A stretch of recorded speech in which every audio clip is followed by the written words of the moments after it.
Welcome back to Chi Talks. I'm Javi, glad to be sitting next to my co-host Nona, Hi, everyone.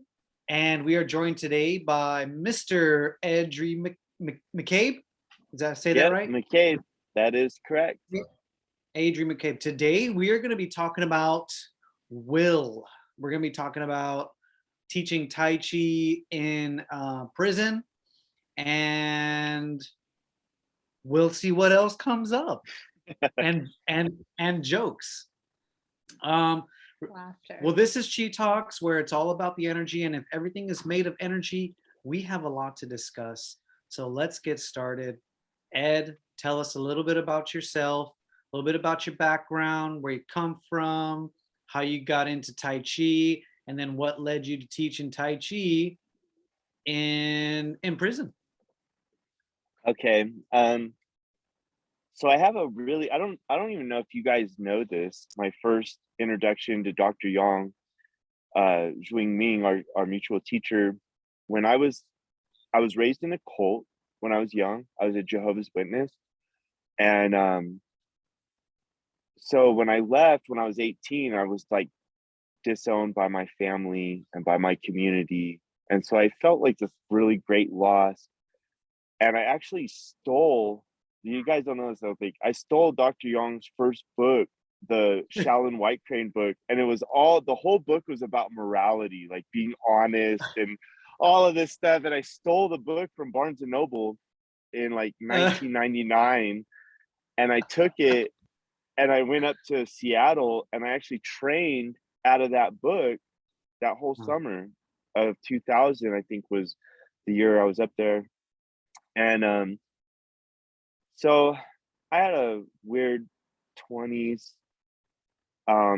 Led me when I was 35. I got a DUI while carrying some cannabis in Arizona. I got an arrest. My bail was exonerated. I went to Oregon and kind of thought about my life, like what's the meaning of my life? And I ended up moving into the retreat center with Dr. Yang, which kind of came full circle this study I had done when I was younger, where I actually got to live with him. So I actually got to live with him and I met you and Nona and everyone, and I got to train with you guys. And then Arizona refiled the charges for the DUI. So it was actually 4 years after my arrest for the DUI that I went to prison for it. And I got 3 years in prison for the DUI. And so I got to take all the stuff I learned with you guys and I got to teach people in prison. So it was pretty cool. That's pretty amazing. I'm super curious as to the process of getting a class going there, how that was like for you, Mm. and also the journey over 3 years that your students had. Yeah, okay. So I went to the NA meetings when I got there. Um, I had already been sober for a long time, for 4 years. I smoked cannabis occasionally, but I wasn't an addict in the like I wasn't like suffering from addiction or anything. But I did go to NA there because I wanted to be around like-minded people, and it's prison. And so I I am a very spiritual person, but I don't really resonate with organized religion. So I didn't find my like group amongst, any religious group. But the NA community was really just like a lot of guys who wanted to like change. And so I went there and I told my story, kind of gave him my testimony about my experience. And I talked about training Tai Chi. And this guy who was like a really bad drug addict, his name was Matt. He hit me up after the meeting, like, I'd like to learn Tai Chi, you know? So that's how it started. And I was like, did not want to teach him because I didn't feel qualified. Um, but I remember when I was training with Dr. Yang, he said, if you want to learn something well, teach it. And so I thought, this is a good opportunity for me to learn and practice more. And I have 3 years, so I should be doing Tai Chi the whole time, and becoming better. And so me and Matt started training Tai Chi, and I ended up getting a meditation class set up in the mornings. So they would come with me, do meditation, they would do Qigong, we would do speed training, and then we'd do Tai Chi form. So we really did, and yoga. We would do about 3 to 4 hours a day of training together, and then we do body conditioning. It was pretty awesome, yeah. So the mornings, pretty much from like 5, we'd start meditating at 5, do Tai Chi at 6, and then we do body conditioning and stuff in the afternoon. It was pretty cool. So Turned so your situation into a retreat. huh? You turned your situation into a retreat. If I hadn't lived with Dr. Yang, if I hadn't been like in a place where I was like, oh, I'm gonna get out of society and focus on myself, my perspective in prison would have been a lot different. But it's kind of weird, like the synchronicity of it, because I did exactly 36 months in prison. That was the time that I kind of had committed to doing Tai Chi with Dr. Yang. And so it was kind of like almost like I was supposed to do that time focusing on myself, That's kind of how I looked at it. So I said, this 3 years, I'm going to really become like a ninja. I thought about Bill and Ted. I don't know if you know the movie Bill and Ted, when they are at the end of the movie, they're at this battle of the bands and they don't know how to play guitar. So they hop in the phone booth and they come back 18 months later and they're like guitar gods. And so I thought prison is going to be this phone booth. I'm going to go in, no one's going to see me, and I get to come out, and whoever I am when I come out is what I did that 3 years, So that's how I looked at it. I'm curious to know. Like, I kind of want to get a visual, because it's like, at the mountain we have this schedule that you're bringing to prison. The 6 o'clock meditation, 7 o'clock speed training, and qigong, and then breakfast, and then tai chi, then push hands to lunch, and then after lunch body conditioning, running the mountain, rope, climbing rope, crawling across rope, pull-ups, ab training, tossing bricks, whatnot. I'm curious to know, like, how you like what's happening. Do you guys have to go to like the yard, or do you guys just like you make a commitment to do it in your cells? I'm just curious to know, like, how it takes place. I And was and at and Fort, is it taking place of anything? Like, otherwise, what are you doing? man, Or what's everyone else I don't doing? know. Did you guys get that blog I wrote about the television? Did you ever read that when I posted it? I I don't think So so. about probably about 80% of the guys in prison lay on their bed all day and watch television, smoke cigarettes, and eat sugar. That's probably 80% of the people in there. And you know, those activities like watching television, eating sugar, smoking cigarettes, these are all like dopamine releasing things. And prison's kind of depressing. So you have to really create your own dopamine. And that's like when I thought about will, it was like when I got there, it's like, I'm not going to let this place dictate. I'm going to measure myself by who I am when I get out. That's so important. Not, I didn't want to measure myself by what everybody else was doing or get stuck in this trap, because you really manifest, like you make your chemical, like if I look at things and I'm happy and I'm joyful and I'm joking, I create dopamine and I'm excited about the things I'm doing. So a lot of guys in prison, it's very hard for them to do anything. They've usually done something really stupid to get in there, and their family's mad, and they may be getting off of drugs or something. And so there's a lot of really depressed people. So it was really, when I first got there, it was really about being a candle in the dark. I wasn't any of the, I felt really good about my life when I went into prison. I felt good about what I was doing. You know, obviously, it's been 4 years from my DUI, so I had so much time to, like, you know, work on myself. So I was in the best position possible to create a system that people could follow. And I was really lucky. You guys wrote me letters, but I really have about 1,000 letters. I mean, it was so every day I was getting a letter, you know, and I was in there for 1,000 days. And every day somebody, it was really just cool. I wasn't alone. I felt really supported, and I was lucky I had some savings, so I was able to, like, buy whatever I wanted. I didn't need anything from anyone. So yeah, I was happy. And then our yard we weren't in cells. We were in these it's Fort Grant. It's like this pretty low level security prison in Arizona. It used to be a military base, so we had, like, houses, and the houses had bedrooms, and you had, like, the prison bunk, prison locker, but it was in a house. We had, like, you know, it was comfortable for what prison is. It wasn't like we were in this, like, concrete cell. There was grass.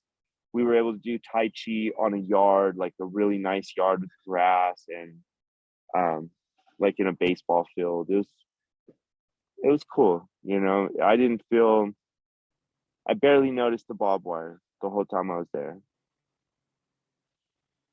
That's interesting. Yeah. So yeah, so as far as, like, the Tai Chi program, I taught that guy Matt. He brought his friend Amish, and then we started, like, more guys wanted to get involved in it, and I started worrying about doing a martial art on the yard, and we were getting attention of some of the correctional officers. And so my students wanted to, like, create this, like, secretive society or something, and I just didn't feel good about it. I said, you know, our lives should be, like, open. You know, there's nothing we're doing that's wrong. We just need to educate people. So I kind of made it my mission, and I did a lot of research, and I sent the research to the warden, and did a whole Tai Chi proposal, created a curriculum for my classes, and my goal was, I want this program to exist when I leave. That was the Mhm. goal, you know. Longevity. Yeah, so it's really mattered what I did, you know. So the warden approved it eventually after some communication, yeah. So the warden approved it, and we had staff supervision, and then we had more and more staff would come out, and my first class was like 40 students. Wow. Yeah, Wow. I know. And I'm way less qualified than you guys are to teach Tai Chi. So I was like, I communicated with them, because from their perspective, my Tai Chi is, like, perfect, because they don't have a reference, right? And I'm like, if you guys saw my classmates, or if we were in front of Dr. Young, he would correct me all day, you know. So, but it was good for me to just be able to do the movements. And one of the things I learned from teaching was that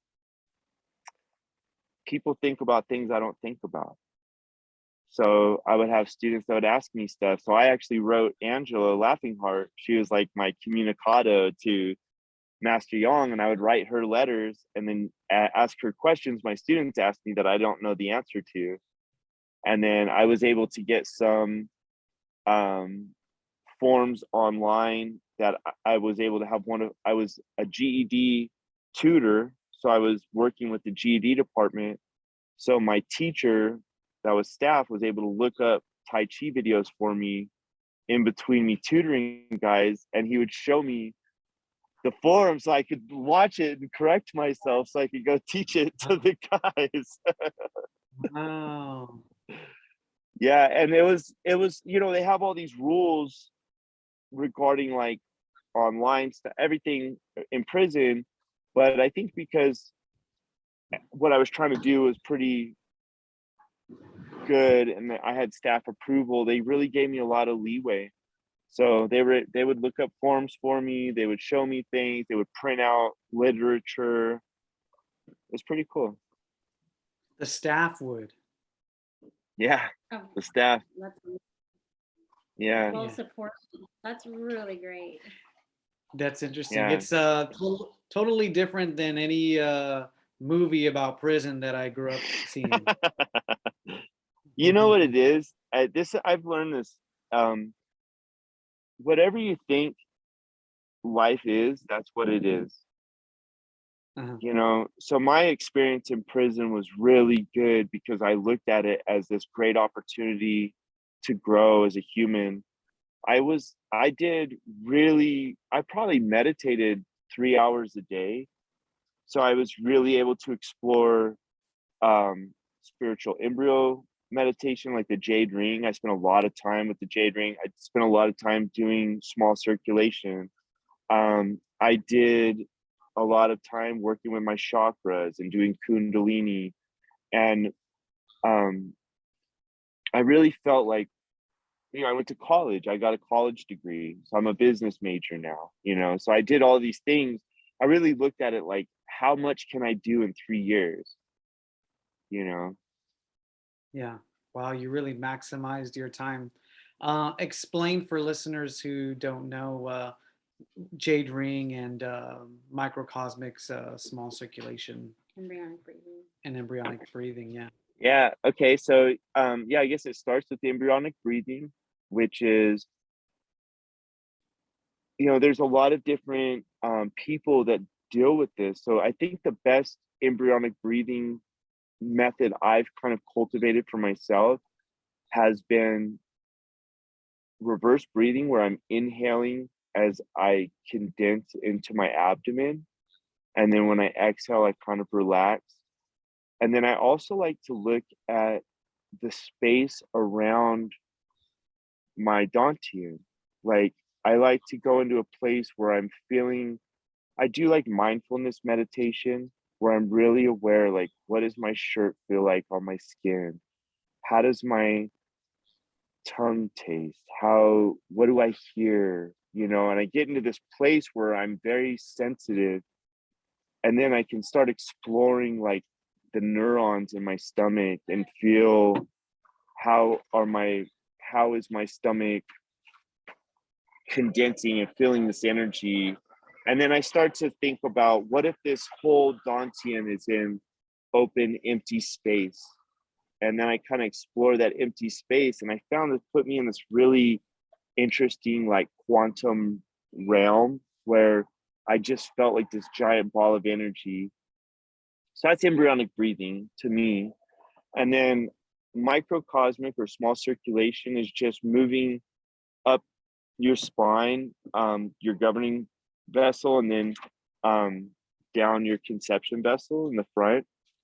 And I I worked really.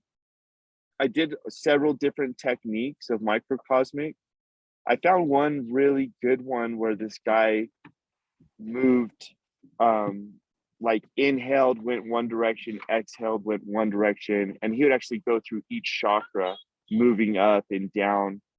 It was really cool. And then I did Dr. Yong's method, which I also felt really good. And I actually would explore like pushing my chi in front of my body and kind of keeping my mind outside and feeling like this very powerful energy flow.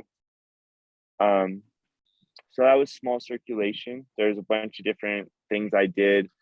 I explored it. And then the jade ring is actually like to cultivate a spiritual embryo.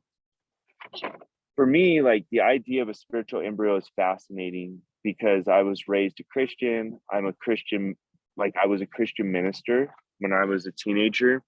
And in Christianity, they have this concept called being born again of the Spirit.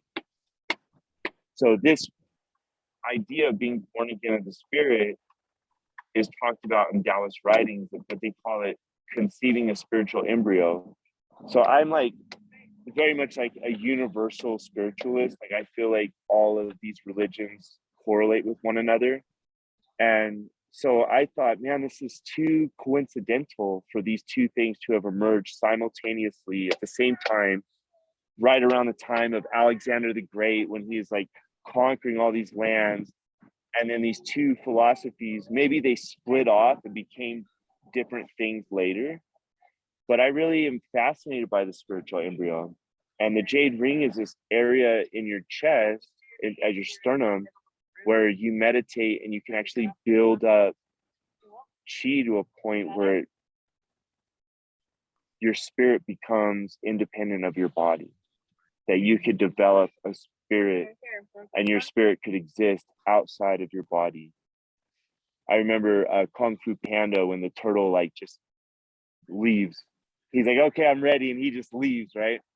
And that's what they believe. The Taoists believe that's very accurate, you know, that at some point they call it flying to ascend, where you can build a spiritual embryo. And at a certain point, that spirit can live outside of your body. So that is the Cliff Notes version.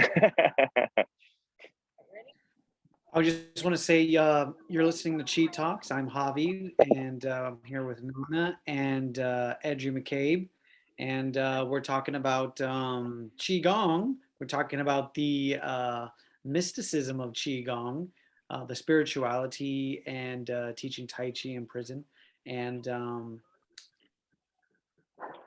anything come up for you there? Um, Geez, yeah. So that was one aspect that you were teaching. So you're talking right now about your own personal practice during those 3 years. How much of that were you sharing with your students in there? It was really hard. None of my students were willing to do everything I wanted them to do. And it's funny because that's probably how Dr. Yang feels, and like other masters probably feel that way. I'm not a master, but that's probably how they feel. Like, if only you would do all of these things, you would never regret it. And so my one student, Matt, pretty much did everything I asked him, but they ended up moving him off the yard. It was really heartbreaking. I tried to get him back, and but he would do like 3 hours a day of training, 4 hours a day with me, you know, and I do push hands with him. I did the morning meditation, the qigong, like the wake up meditation, wake up, speed training. We actually did different things on speed training days. Like I incorporated the Shaolin kicks. We also did yoga. I ran a couple half marathons. But with my class, I only had an hour, and there was no way I would get those guys to do more than an hour. So I had to condense everything. And so what I did was I would start with like a mindfulness meditation. And then we do a little bit of qigong, and then we would do the form. And I used 90-day. I would have classes, so each class would be 90 days. First part would be 90 days, second part, third part. So the whole program was actually 9 months for you to just be able to do the form. And I didn't get to teach them. We rarely did push hands. We rarely did applications. It was pretty much just the form. We talked loosely about applications, did Tai Chi ball, but it was really like mindfulness and the form, and a piece of brocade. That was pretty much all I really was able to teach them. I'm curious to know what their response was and what they communicated to you, and what they enjoyed, and what they felt, and what they experienced.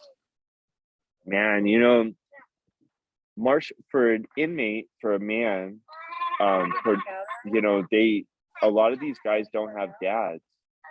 And so I think the reason people in prison resonate with gangs and stuff is that there's like a strong male figure that's telling them right and wrong. And people in prison believe this. And that's why they get in gangs. They believe that's right and wrong because these people accepted them. So this was very much like a completely different world because I wasn't a gangster. I actually got in a little bit of conflict with them sometimes because I had a black student. It was very racist in prison. So it was kind of hostile for me to have a black student. And I think the guys really respected me because I don't think anybody that I trained was racist, but I do think that there were some that were young and were just like looking for strength. And I definitely was the stronger person on the yard because in my 20s, I had done 9 years in prison when I was younger. So I went through the worst prisons in California when I was younger. And I was really troubled. I dealt with my, the cult and everything I went through as a child. But I went through so many like crazy things, crazy experiences in my life that by the time I got to this prison, I was already 40 years old, a kickboxer, Brazilian jiu-jitsu practitioner, also had been around the toughest people in the world. So there's nothing that these guys could do that would intimidate me. And so I really just dug my feet in and said, I'm going to do the things I think are right. And anyone who doesn't like it should explain to me why. If they can explain to me why convincingly, I'll stop. But what's wrong with me teaching somebody who wants to better themselves? And The in truth this is instance, nothing. you're talking about teaching a black person in a place in this matrix where it's very racist, as you said, and people were telling you not to teach this black student. Is that correct? Yeah. You remember the Bruce Lee movie? And he's like, I will teach the Guaylo, right? Because Bruce Lee was trying to teach white guys. Well, that was me in prison. I wanted to teach the black guys, and I actually have a photo. I'll send it to you guys. This photo I have, I don't have it on me, but of the graduation with that guy. And he's so happy. His name's Pfeiffer. He was actually a great student. I was really proud of all of my students. I never saw I'm gonna any. I'm gonna pull it up for Nona because I saw it on one of your recent posts. Oh, cool. Yeah. It was really cool. And I'm telling you all this because there's a really important thing about being a righteous person, about saying, I feel really strong about this to the point where there's no level of intimidation that's going to change my opinion.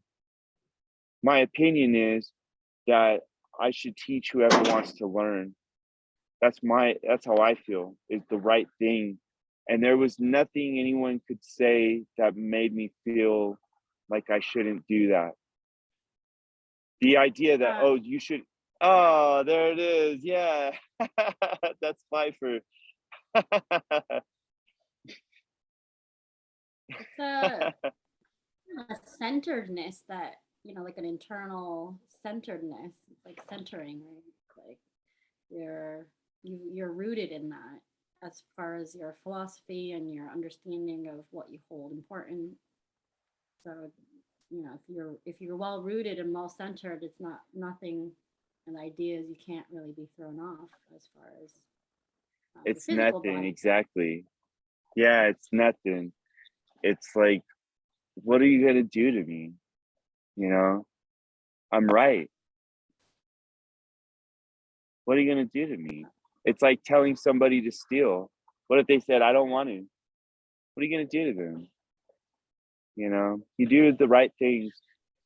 In this world, especially, like there's so many people that are trying to influence us to do things that they want you to do. And you just have to do the right things always in your life. You have to think, what is the thing I should do that's righteous? And that's what you have to do. And then every day you'll wake up free. Every day I was in prison, I was free. No one, even the staff didn't affect me. No one had power over my heart or my mind or my ability to do things. I was like, oh, I'm gonna build some shit, you know? I appreciate that. I think this goes back to your notion of will and willpower. And so maybe you want to talk about that. Maybe you want to, I just want to say real quick, this is Chi Talks. I'm Javi, and you're here with Nona and Ed McCabe. We're talking about Ed's experience teaching Tai Chi in prison, Qi Gong. And you really wanted to talk about the notion of will and willpower. We can talk about that in the Will, qigong realm. Also, oh, you know Will, what your experience was. Go Will is ahead. so important because I'm really passionate about this because I was raised in a trailer, um, you know, a single mom, 4 kids. My dad was in prison. So I didn't have like a privileged childhood. And I really believed that that made some deficiency in my life. I really thought that the deck was stacked against me. And it's not true. It's not true. The idea, like, we have this thing called labor. It's our effort. And the things that we do with our effort make our lives happen, no matter what. And it's this concept that I want to do this. Like, it's my will. If I want to be successful, like I'm trying to be successful. I went to business school. I studied things that I was deficient at, and the barrier to entry was not high. There was actually, as soon as I had the will to do it, there was a lot of people that were willing to help me. And it's really important that people know that whatever you want to do, you can do it if you just really want to do it. You know, there's adversity. It's like my Tai Chi program. It was hard. It took a lot of effort. It was really worth it. The guys that I am better at Tai Chi because of them, and they know Tai Chi because of me. And you know, all of the lessons, there's 3 years of lessons, obviously. But the number one thing was, like, these guys went to college, they got their GEDs, they lost weight, they changed their diet.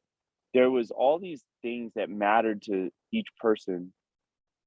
So I I guess when it comes to will, it's really important that people know you could eat healthy without a lot of money. Um, you could go to college, you could um, you know, go live in the woods. You can do anything that you want to do if you want to do it. It's cliche, but it's actually the truth. So I'm very passionate about that. I think it's really important people know that, because we a lot of times people are fed this idea that they can't do something because of their identity, and that's not true. It's true that there's different, you know, struggles each group will go through in their life. That's true. But if you focus on the struggles, that's all you're going to see. So when I talk about will, I talk about, what do you want? Only see what you want. Then everything becomes pretty trivial. It's like if you want to climb a mountain and you come up to like a rock cliff, you don't think, oh, that's a hard rock cliff, because you want to climb the mountain. You think, how do I traverse a rock cliff? I better learn because I really want to climb this mountain. So that's how you got to look at life, you know? I really resonate with that because a lot of times in I feel like qigong is the skill of learning to learn. And you know, it's coming off the mountain and getting into the outer matrix, right? It's you encounter a lot of those rock cliffs, and then so the situation then becomes, okay, well, how do I traverse this rock cliff? It's like learning to learn. Where do I resource the information, and how can I access it and best uptake it so that I can traverse the rock cliff? That's been, you know, one of my Mm, experiences off of the yeah, mountain. And I think it comes from, you know, Tai Chi and or Kung Fu and Qigong training, learning to learn. totally. Yeah. That's why you guys, both you and Nona, are going to be badasses in life, because it's really true. Because um, you guys have like a very strong um, force. You know, you've gone through the training we went through, and I didn't go through the whole 3-year program like Nona did, or 9 years like you did. That whole training that we went through, Master Young used to say the most important thing is the schedule. And I realized that leaving, you really appreciate it, right? Because you just kind of do things automatically. Oh, I'm going to meditate and do yoga and do like, and there's not a lot of time for television or like these other things people distract themselves with, because you have this schedule of things that make you feel great. You have, you know what you want. So yeah, And I that's feel what like, builds the discipline. huh? And that's what builds the discipline. The discipline comes out of, in a way, creating the conditions, in a way, like you're Mm-hmm. not really building discipline, but you're creating the conditions for your discipline to come out of, you know, of what you do, of your action. Yeah, and it's really hard. Like something I like we had talked about this earlier about like a retreat center and the idea, and I love the idea of you guys doing a retreat. There's something really hard if you're out of shape, if you have a lot of vices, if you're on drugs, you're addicted to something else, social media or whatever it is, then it's really hard for people to get to understand what it's like to feel good. And that's what I love about the idea of a retreat center, is sometimes it's way too much to like think, oh, I'm going to go jog 13 miles. But for the people that are like thinking, I really want to change, it's really good to say, oh, I'm going to walk 1 mile today and start this really long journey, and that's the will really comes into play there. I really support the idea of you guys doing a retreat center. I think you'll be wonderful at it. I really do. Thanks, Ed. Good. Yeah.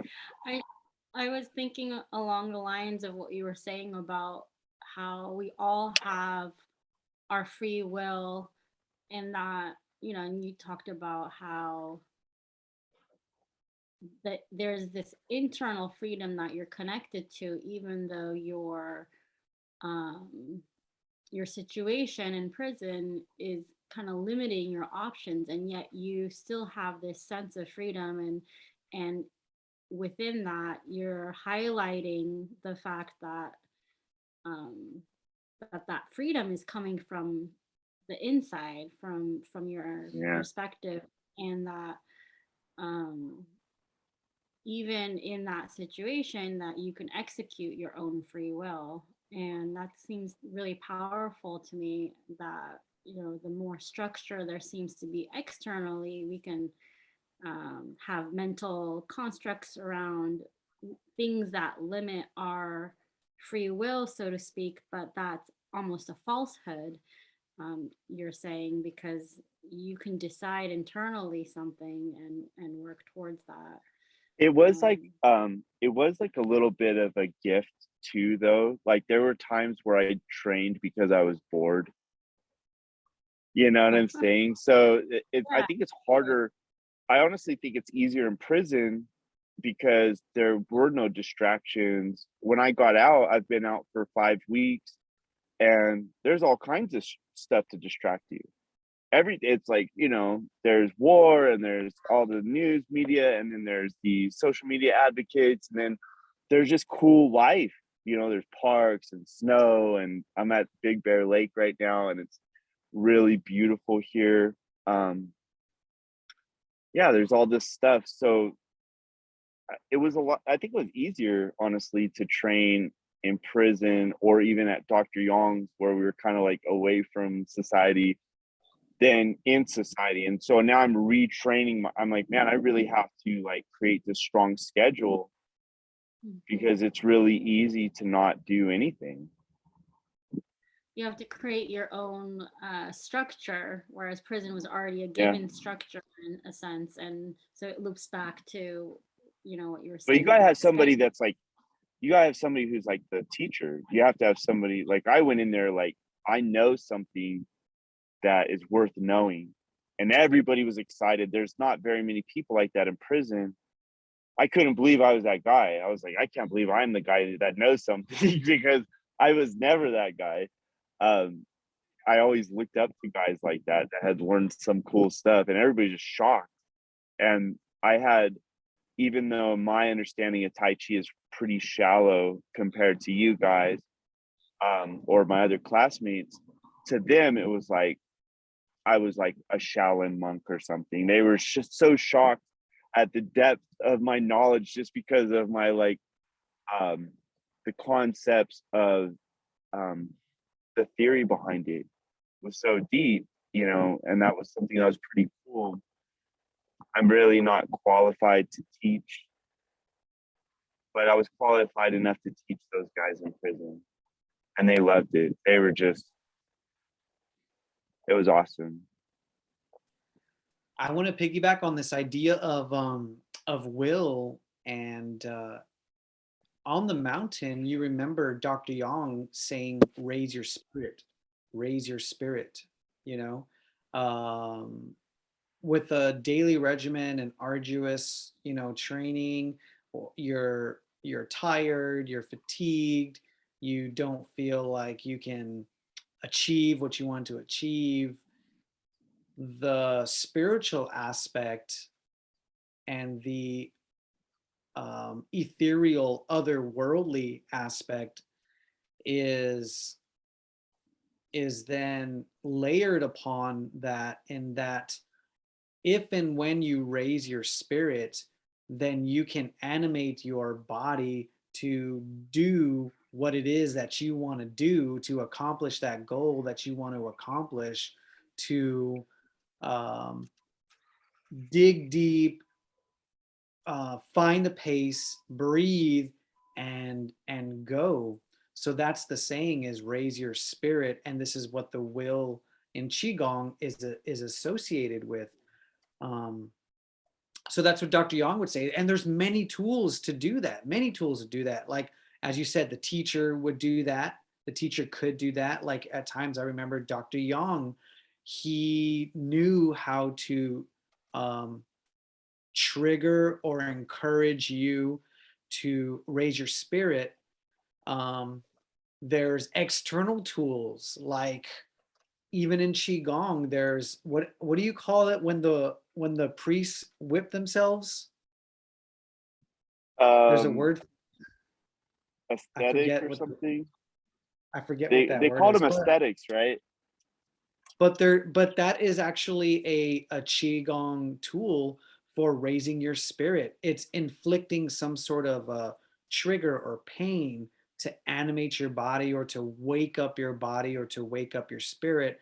And this is Yeah, also associated with emotion, yeah, and triggering an emotional response to get you over that hump, or to animate your body when you're at your low, and you're just not motivated, or just when you're, completely tired. But essentially, this is for your livelihood in a life or death situation. It's like so that you stay alive. And this is how, like, the will and the spirit are associated to one's livelihood in a sense. So this is what comes to mind and what I want to share in terms of piggybacking off of what you're saying with will and willpower We're so with funny oneself. as humans because we think about spirit. There's a bunch of squirrels uh, at the prison I was at. So there's all these squirrels, and you could see their spirit because their hair would spike up and they would face off with each other. And it's this very natural phenomenon in the animal kingdom where your spirit's like, and and you have all of this hormonal release and whatever like activates you. And Yeah. it's obvious, like they have chi, like their electricity is enhanced and probably all of their hormones are enhanced. So when it comes to will in our lives, it's like, what do you really want? I for me, like I didn't necessarily want to train and do everything that I did in there at first. I just couldn't stand not doing it. It was like I didn't know how good life was until I stopped doing the things that made my life good. And so I had to just do them I was like, man, I have to meditate every day because I love the way I feel. I have to do yoga because I love the way I feel, or I'll run because I loved how I felt afterwards. And I once asked Dr. Young how to have a great life. He said, torture yourself every day. But he's 100% right. And then there's a way to torture yourself that's healthy and a way to do it that's not healthy. If I take you and I lock you in a room for 2 weeks with no food, it's torture. If you go on a 14-day fast and you have this idea about what's going to happen to you that's going to benefit you, it's not torture. But the same things physically are happening. So that's why your mind, the way you feel is so important. And then your will, you talk about raise the spirit. It's like, I had to build that Tai Chi program. I had to. So that was the goal was real. It's like, I have to do this. So my spirit got raised whenever I felt it was in jeopardy. I was like, oh, I have to work harder. I have to do something more or I'll fail. There's a power to that. For me, it also speaks to getting out of bed, having a Mm, reason to get out of bed. yeah, And what is it that you want to do, and what are you envisioning that gets you out of bed? That's what yeah, speak that's what comes up for me. yeah. Having a routine's really good, I find. And then a lot of people don't have a purpose, and they should have a purpose. There should be a great reason. For me, like I went to business school, I want to develop a organic clothing company called Wuji. I've kind of created like the foundation for it. It's going to be a process, but I really want to do it, and I really want to. My purpose is to live in greater harmony with nature and help people, especially people that are like urban, big cities, help them. How do you live in a big city and connect with nature? So that's kind of my goal. It's like, let's find those solutions because that is the future. And I think it'll cure a lot of the depression and, some of the things that people suffer from. So that's kind of the reason why I wake up. That's what I want to do with my life. I want to also say that when it comes to accomplishing things and spirit, it's kind of it's like a snowball effect too, because once you accomplish those small things like your schedule, your regimen, those small feats, those small goals, then you can envision and you become confident that you can accomplish things as a result of your desire, your will, and your spirit. And those goals become loftier and loftier and loftier, in my opinion. Those Yeah. desires, like you've done a lot of things, you've produced movies, right? And Mhm. you've written scripts. You took the time to develop the Tai Chi program. And so it makes sense that you're looking for something also, that's also that in your life, it's bigger than what you've done, like this business. Now it's going to be like Ed's next big thing, and then once you do that, it's going to be like, well, what's next? Well, what's next? You kind of see that um, with Dr. Young as well. Like, he accomplishes this. Like, him doing the retreat center program is something that had never been done in the states, in the country. People around Yeah. him were like, "What? You're crazy! Like, this is nuts!" But he did it. It's that essence that we take from his teaching, I think, as well, in terms of the spiritual drive, the aspect and that aspect, and the desire and the drive to accomplish and to do, or to have and give purpose to your life, the meaning of life. Yeah. Totally. Yeah, exactly. And I think sometimes the meaning of your life is the solution to your suffering. It's like, for me, going through like the struggles with like being disowned from my community as a child, and going through, whatever things I had to go through to develop myself as an adult without a mother or without siblings or without my friends or something. It was that path that led me to do Tai Chi at Dr. Yong's and meet you guys, has given birth to my purpose of life. And I think that's really true of anyone. It's like, you have your unique perspective that makes you uniquely qualified to teach others who have gone through similar things. Like you, for instance, because you have a Tai Chi yoga background, you have like a unique qualification for fusing. Like, I've noticed so many correlations between Qigong and yoga.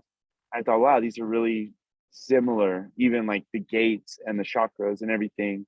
And then Nona, like working with kids and then having a Japanese background, each of us is uniquely qualified to communicate to a certain group of people from our own experience. And that kind of makes our meaning. It's like, hey, my meaning of life is to share people how the process I had to find the meaning of my life. Mhm. Mhm. Hey, we've got a few more minutes, probably about 5 minutes. So, I Nona brought pulled out a I book. brought a text because one of the memories that I have of you on the mountain when you were there was this beautiful woodshed that you built, and Yeah. on it, and talk about will, you were really had your vision set on creating this structure, and it has been used, many winters since you've left. And Oh, uh, good. a big part of that, though, is that it wasn't just functional, it also had etched in it the martial moralities that Yeah. Dr. Yang,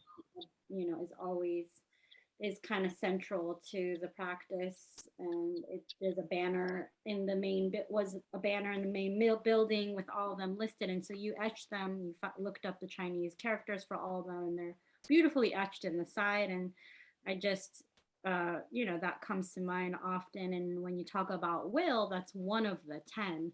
And so it's a really neat thing that you got to explore that really deeply. And I think that, I have a And relationship to each of the 10 moralities. And, some come up more strongly than others in different parts of my life or different time periods. So, it's just that will is one that's being highlighted now. I just wanted to bring up the other.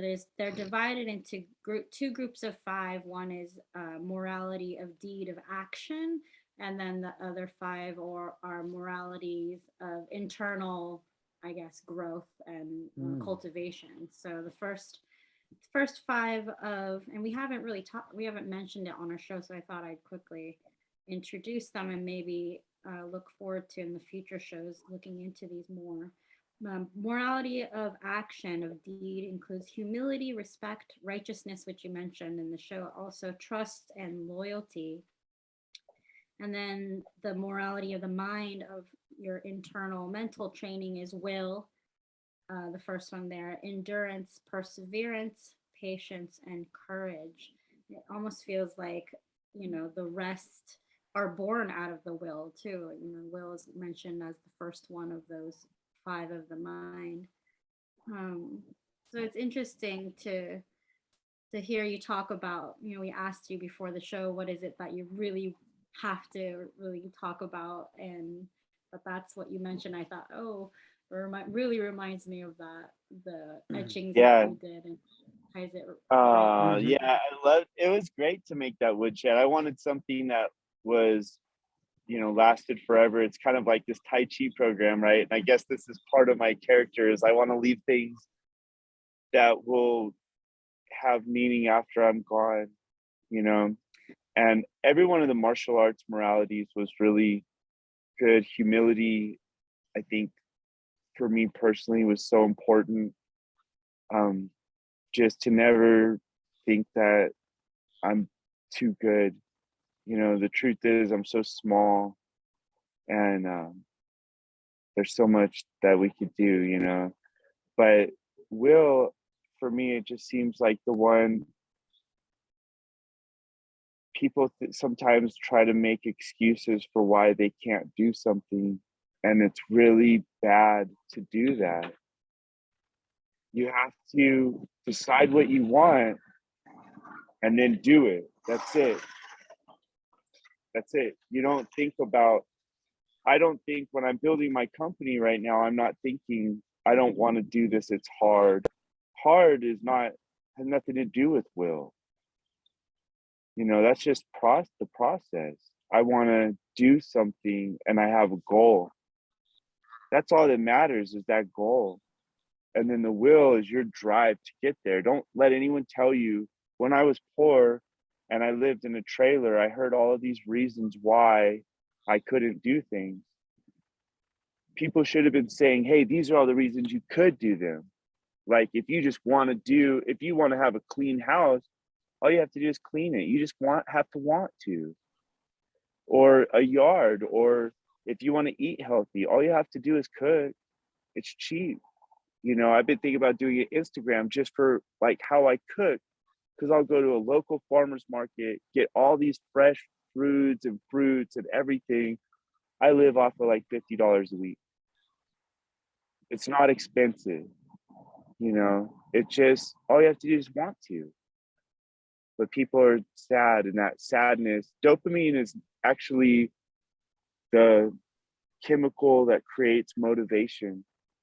And we have so much stimuli that we're just dopamine getting desensitized to it, through pornography, through social media, through sugar, through cigarettes, through all of these different things, alcohol. We get all this dopamine unnaturally building up in us. And so people get sad, so you should have a strong will to do something, and you'll feel good. If you lose 5 pounds, if you start working out, if you plant a garden, which is what I'm going to do, plant my own food, because why not?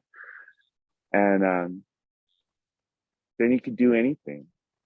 You do anything you want to do. You just have to want to. And then don't let anybody say you can't. That's the lie. You can. I'm here to tell you can. Awesome. Ed, we're gonna leave it at that, and we appreciate the encouragement and the will. And if are you still blogging, and where can people get this blog of yours? I haven't come back out with a social media platform yet. I am on Facebook very limitedly. as soon as I decide how I want to go forward, I will start creating social media stuff. But for the meantime, Well, you know, touch base. I'll be everywhere, man. Just meditate and be happy, and I'll be there.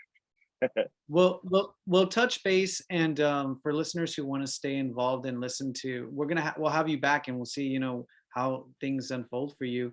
For those who want to stay in touch, talkingqi@gmail.com, talkingqi@gmail.com. Thanks so much, Ed. All right, thanks, guys. Later. Awesome, cool.